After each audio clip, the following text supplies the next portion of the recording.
So come on into this David Weekly home. It is absolutely beautiful, very, very spacious. It's 2,800 square feet, one story.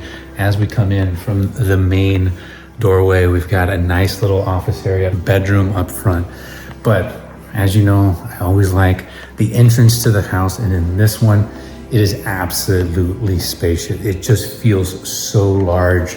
You've got your kitchen right back here. You've got your eating area right here, adjoining your living room.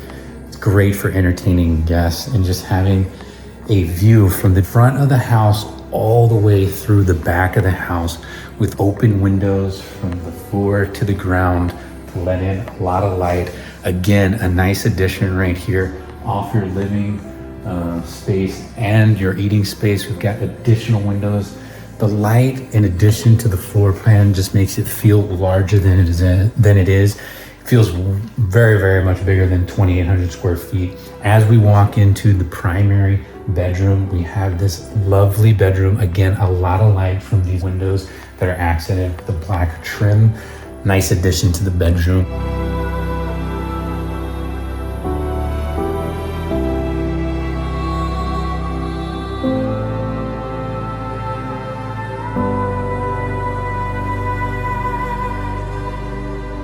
As we walk through the property, here down on the first floor of this single story property, we've got a nice addition as we walk through this hallway into the two bedrooms with the adjoining bath. Nice, cozy little bedroom.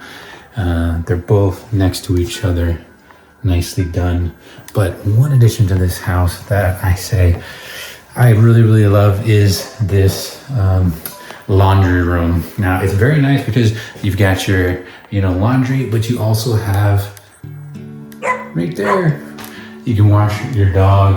Everybody has a dog, right? If you don't, then you need to get one. Then we've got a little mud room right here so you can take off your shoes. And it's just always nice to have like a little area here that you can put your things as you come in. This laundry room is a nice addition to this 2,800 square foot house, which feels absolutely wonderful to walk through in terms of space and openness. You've got the high ceilings in this area, and just be able to see from the left to the front, and then your entire backyard back here. It's going to be a nice place to enjoy and entertain guests.